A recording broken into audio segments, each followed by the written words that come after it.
আমরা সবাই সফলতা চাচ্ছি, কিন্তু আমরা ঠিকমতো পরিশ্রম করতে চাচ্ছি না। পরিশ্রম ছাড়া কি সফলতা আসবে?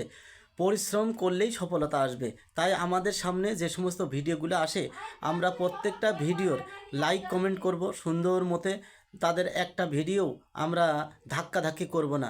আমি আজকে আপনার ভিডিও ধাক্কা দেবো, আপনি আমার ভিডিও ধাক্কা দেবেন। এইভাবে তো সফলতা আসবে না।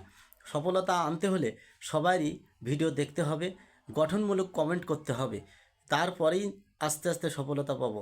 যারা সফলতা পেয়েছে তারা কিন্তু হঠাৎ করে পায়নি, তারা অনেক পরিশ্রম করে তারপরে কিন্তু তারা সফলতা পেয়েছে। তা আমাদেরও ওই রকম পরিশ্রম করতে হবে, তারপরেই আমরা সফলতা পাবো। 2 দিন 3 দিন নাই হইতেই আমরা খালি সফলতা সফলতা চিন্তা করি, এরকম চিন্তা করলে তো হবে না।